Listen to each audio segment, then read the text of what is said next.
Assalamualaikum dan salam sejahtera. Ini Pantau Agenda Reformasi bersama saya Irfan Faruqi, dan ketika ini saya berada di Seoul, Korea Selatan untuk lawatan rasmi, lawatan kerja Perdana Menteri Datuk Seri Anwar Ibrahim ke Republik Korea. Dan saya minta izin untuk meneruskan perbincangan pada petang ini dengan bahasa Inggeris. As now we are joined by an analyst from the Korea International Institute for Economic Policy, KEIP. Together with us is Mr. Kim Nam-sok, together with us. And thank you so much for your time joining us at this time. And I think I want to jump right into understanding the economic relations between Malaysia and Republic of Korea.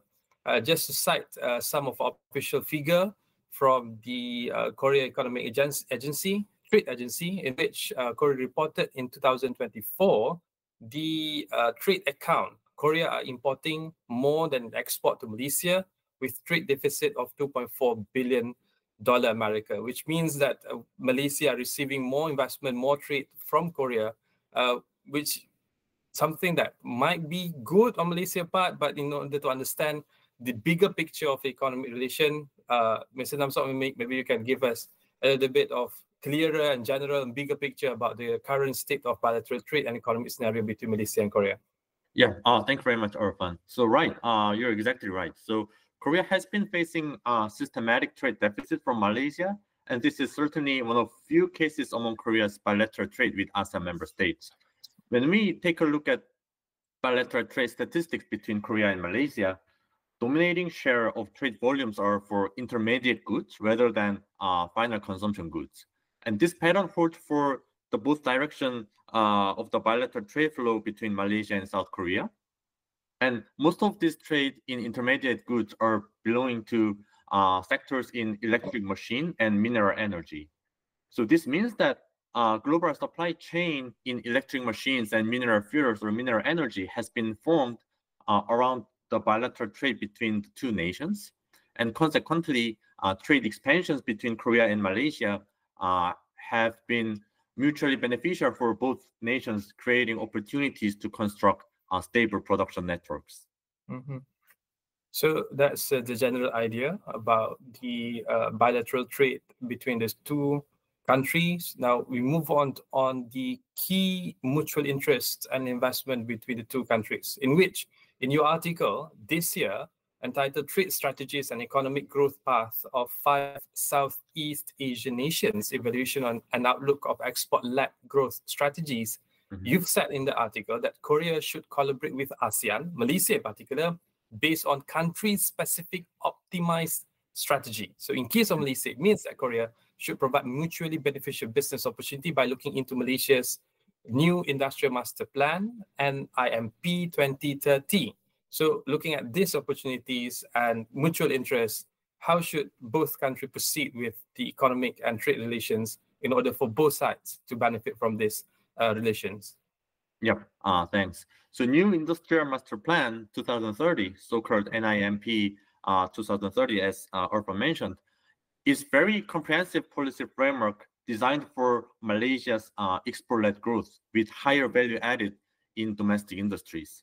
Like among chapters included in the NIMP 2030, some chapters emphasize fostering domestic industries within Malaysia, while others elaborated on how Malaysia can host foreign investment from neighboring nations. So what I was very impressed by NIMP 2030 was its dedication to green transition and digital transition. In green transition sector, such as carbon capture, utilization and storage, so-called CCUS, Korean businesses has already been very successful partners of Malaysian businesses. And also in sectors for digital transition, such as semiconductors and AI, Malaysia recently managed inviting big tech firms such as Intel, Micron, and Infineon. So as Korean businesses are also trying to diversify supply chain and amid recent economic uncertainties, cooperation with Malaysian businesses can be a great opportunity, which will be also helpful for Malaysia's in realizing the NIMP 2030 plan. But As you mentioned, since Malaysia attract some of the giants in semiconductor industry, in Infineon, for example, you mentioned just now, wouldn't that hurt the opportunity for Korea firms and semiconductor firms, especially to grow their business? Because, as I understand, Korea dominance in semiconductor industries globally is also a little bit reduced from the past 5 years. So how do you see that? Does this kind of competition will hurt Korea in terms of when you see Malaysia as a focus to grow this market? So recent expansion of like global big techs in Malaysia will not be necessarily a bad news for Korean semiconductor businesses, because in semiconductor manufacturing, the production network is very important, which means that if Penang manage being one of the major Asian version of Silicon Valley, then like semiconductor giants such as Samsung will feel very like attractive components to invest more in Penang area. So it means that if more big giant technology firms go into Penang area or other parts of Malaysia, then it can be some other sources of cooperation opportunities for South Korean businesses to work with local Malaysian counterparts. Now, you also mentioned just now there's an uncertainty in terms of economic scenario in the entire world. And in Korean Peninsula, particularly, there's a issue and challenges when we talk about the northern part and the southern part. And one of the recent news is when North Korea had decided to send their armies to join Russian and Korean war. And then there's a statement by Republic of Korea President Yoon Suk-yeol saying that North Korea should stop their involvement in that war. And then there's the idea of unification of Peninsula of Korea, and met with silence by the northern counterpart. At the same time, we also have this fierce competition and trade war between the United States and China. So these are some of the uncertainty that we are facing now globally. How do you see this kind of challenges, crises and conflict around the world will affect Korea and Malaysia cooperation in terms of economy and in terms of our opportunity to grow our trade? Yeah. Obviously, so wars and the rise of protectionist sentiment are clearly critical challenges for both Korea and Malaysia, whose economies highly rely on international trade. So my colleagues in my institute, KIEP, quantitatively measured the potential impact of new tariff that the President-elect Trump claimed during his election campaign. For sure, there will be non-trivial negative impact on the export volumes of South Korea if his tariff packages are realized. As Korean businesses have already experienced the rise of protectionism in major economies and supply chain fragmentation since 2016, they have invested considerably in supply chain stabilization and export diversification. So what we are now working on is how we can minimize the negative impact and how we can capture consequent opportunities. And I am also very sure that the diagnosis conducted by Malaysian economists will be very similar to those from Korea. So even though risk factors are explicit in coming years for Malaysia, new opportunities in Malaysian economies such as digital transition and green transition have potential of offsetting those negative impacts. So I hope that new national agenda such as NIMP 2030 that we have discussed earlier can be the major engine for this optimistic scenario. Just for our understanding, to understand Republic of Korea position when it comes to relation with United States. Korea has a very close relationship with the United States, and with the upcoming President Trump taking over the administration next year, do you think that Korea will benefit immensely from Trump's leadership? There's big uncertainty, but what we are now considering is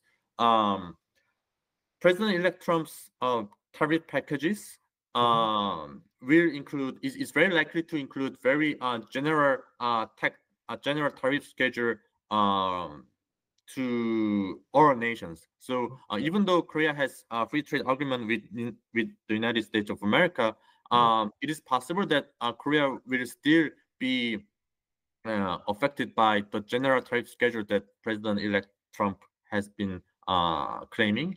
And also, other than that, there are also very big security issue that President-elect Donald Trump wants to reduce the role of the United States within the Korean Peninsula, and also he prefers directly talking to Kim Jong-un in North Korea. So for now, even though the economic impacts can be at least measured, but those like political or security factors coming from the new United States administration is not even able to be predicted for now. So what I can say for now is we're under the big uncertainties. So I will be very careful whether he's taking the power will be beneficial for Korean economy or Korean politics in overall. Yeah.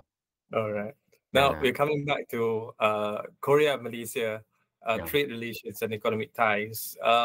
We're moving on to see, since there's a visit from Prime Minister of Malaysia, and he officially met with President Yoon Suk Yeol on Monday. And I want to talk more about the future collaborations that can be and transpire from the meeting between the both leaders. And to see the opportunities, we should consider the current relationship in terms of trade and collaboration between the two states. Among others are SK Naxilis, currently operating largest copper foil production plant in Sabah. And then there's Samsung SDI also in Seremban, ramping up their operations now, looking forward for the second plant, which will be operational next year, expectedly. And then taking from that, so now SK Naxilis has the biggest and largest copper foil production in Sabah. Samsung SDI is currently operating in Seremban, looking forward to ramp up their battery production. So taking from there, how should the cooperation between private firms, especially from both countries, to collaborate and to, create more job opportunities, generate more income for the people in general from this kind of collaboration? Your opinion? Yeah. So even though the private sectors in both countries have been very successful in enhancing economic solidarity between Malaysia and South Korea, I personally think that the role of government should be more pivotal in upgrading Korea-Malaysia economic cooperation. So for that sense, I want to very highly evaluate the coming summit between Malaysia and South Korea, because between the summit we can talk about various projects, including economic cooperation or some other strategic cooperation in future industries. So one clear example is the restarting the FTA negotiation between Korea and Malaysia. So MOTI, Ministry of Trade, Industry and Energy of Korea, and MITI of Malaysia already restarted the long-delayed FTA negotiations this year. So even though we have multilateral trade agreement such as Korea-ASEAN FTA, it became effective quite a long time ago in late 2000s. So it cannot incorporate new trade agendas such as digital trade. And we are also a member of RCEP, but it cannot cover the non-tariff barrier issues or other some major customs issue between Malaysia and South Korea. So therefore, both MOTI of Korea and MITI of Malaysia should accelerate the negotiation process so that private firms can be levered up faster than the current equilibrium. Now, that's very interesting when you mentioned about FTA and what can be benefited from that FTA for private firms. But then again, you've said just now that ASEAN has already established FTA with the Republic of Korea. And when we talk about ASEAN and Korea, last October during the ASEAN Republic of Korea Summit, Malaysia, together with ASEAN, with South Korea has agreed to enhance cooperation in field of digital transformation, human resources, supply chain. And in the meantime, President Yoon has also announced the commitment from Korea to double ASEAN development funds to $48 million by 2027.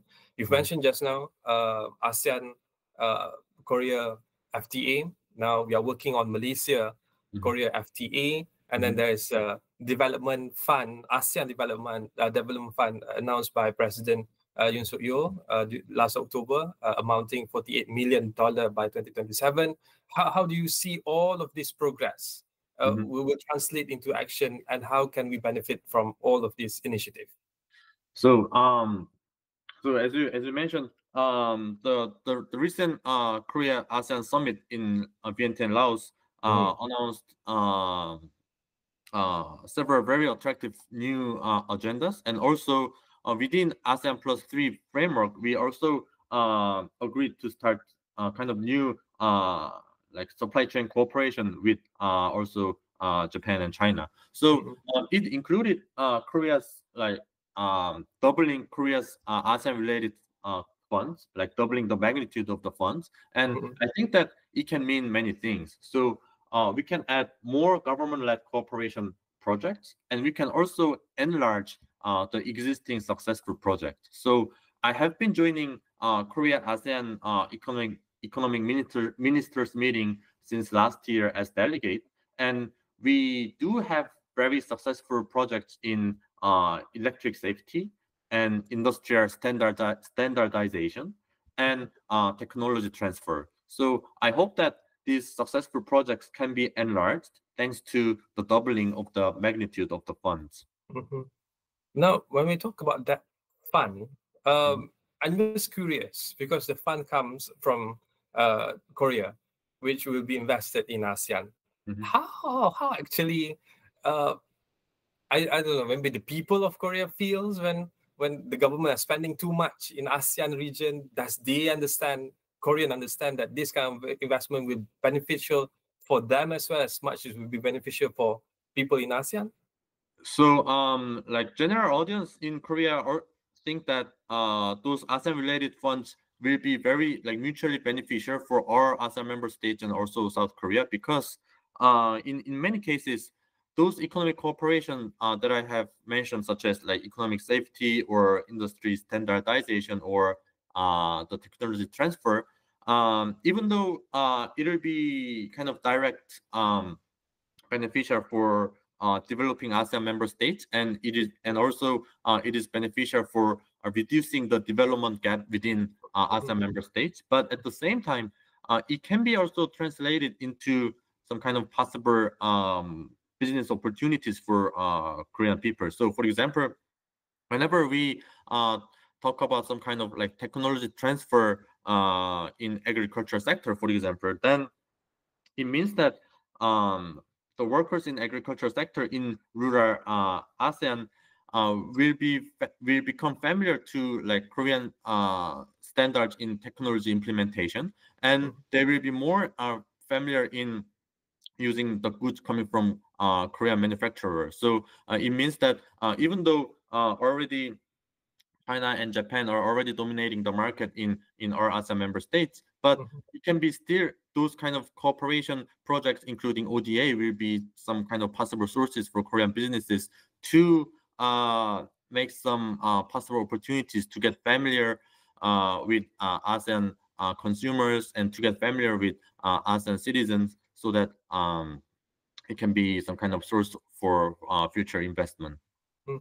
Which brings to some of what you have mentioned in the previous article that I've mentioned about the trade strategies and economics that you published this year, in which in that article you mentioned that implication for Korean trade and investment in the areas of country-specific optimized cooperation, critical minerals, food supply chain cooperation, and cooperation in future strategic industries, in which area that can be benefited by Korea. And based on national economic strategies in ASEAN member state, you further stated that ASEAN may serve as viable solution to concerns about critical mineral food supply chain, labor costs in Korea and its low fertility rates issues, and to avoid dichotomous choice issue between US and China.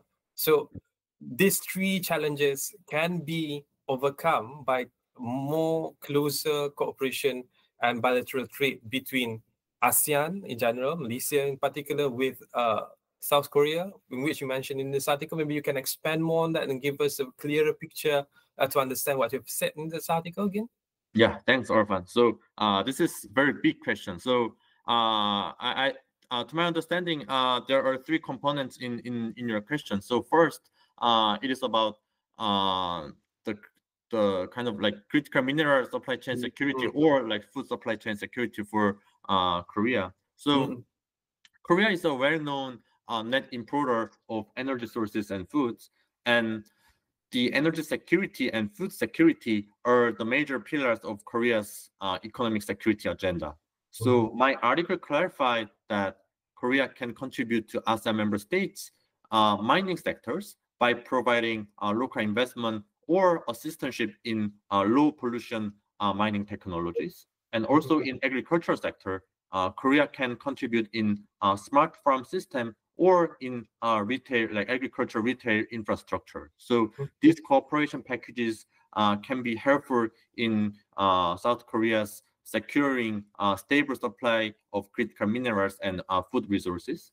And for the second part about the low fertility part, as you are already very familiar, Korea has the lowest fertility rate among Asia and also among the world in whole this globe. And Korean local businesses are now trying to find solutions for labor shortages coming from those very low fertility rate. And during that research project, we have learned that some of ASEAN member states are trying to host investment in labor-intensive service sectors and labor-intensive manufacturing sectors. So we reviewed some possible opportunities which can be mutually beneficial for Korea and ASEAN member states. In other words, which can be the solution for Korea in overcoming the labor shortage issues. And for ASEAN member states, they can host investment so that they can utilize their labor force and also implement the structural transformation from agricultural sector towards service or manufacturing sectors. Your explanation just now is very important, because we want to link between, just now we mentioned about the ASEAN Development Fund coming from Korea to ASEAN. So in terms of investment, ASEAN will benefit immensely from that investment. And then in return, Korea will receive, can affirm their food security issues, can solve low fertility rates when it comes to labor force. So there's a mutual benefit for both sides in these relations. And I think that's something that we must stress more, so that people can understand that this is not a one-sided negotiation. It's both sides are benefiting from these relations. But then again, in order for us to really utilize this opportunity, there's a little bit of challenge when we talk about ASEAN in general. In Myanmar, we have problem with the junta administration. Even if you've mentioned just now about the low fertility rate, even Singapore is having the same problem. And then you mentioned also there is a big gap between development gap, even between the ASEAN countries. So this is among regional challenges that existed in ASEAN. So how do you see this kind of challenges hampered the progress between the two states, between ASEAN in particular, in general, with Korea? Yeah, thanks, Orphan. So I think that this question is related to the last third component of the previous question that I forgot mentioning. So I forgot answering. So if I link those two questions, I think that I can put it this way. So we have faced supply chain fragmentation coming from so-called like friend-shoring or near-shoring amid global uncertainties and strategic competition between G2 nations, United States and China. Especially for some ASEAN member states, high reliance on China or other major economies such as Japan has been major problems whenever we consider sovereignty and economic security of ASEAN. So Korea-ASEAN solidarity has been supported by the shared perspective on ASEAN centrality and ASEAN outlook on Indo-Pacific. So if ASEAN considers diversification in economic cooperation with a nation with shared opinion, then Korea can be the great choice, as Vietnam and Indonesia were able to enhance their economic growth along with direct investment from Korean businesses. And for the question that you just mentioned, Korea, like as I mentioned, it is consistent supporter of ASEAN centrality and AOIP. We value the consensus within ASEAN member states, but however, as you clarified, especially in recent issues on the wars and South China Sea issue, we are recognizing that there could be some possible cleavages within ASEAN member states, and it means that obviously that there can be some possible challenges for Korea to be in line with all ASEAN member states in foreign policy. But however, there are still multilateral and bilateral cooperation packages within Korea-ASEAN Solidarity Initiative declared by President Yoon Suk-yeol, or we also have multilateral platforms such as RCEP, and also many of ASEAN member states are joining the IPF suggested by the United States.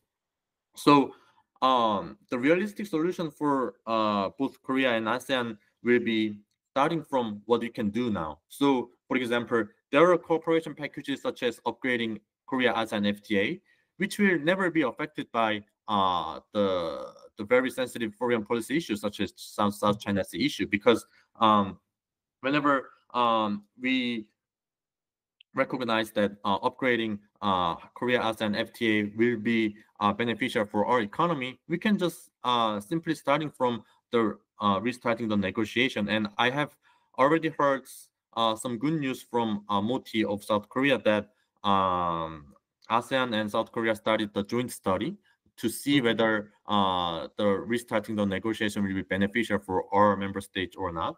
And also, as I mentioned earlier, there were very successful economic cooperation projects such as electric safety or industrial standardization or technology transfers.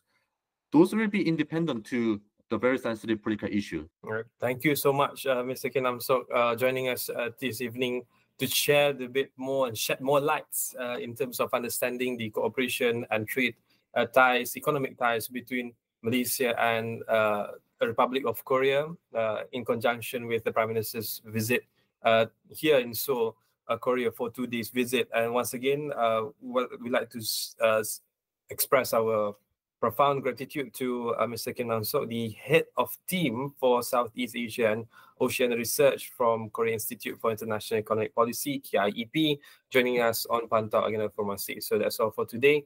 Thank you so much. Saya Irfan Faruqi. Salam hormat.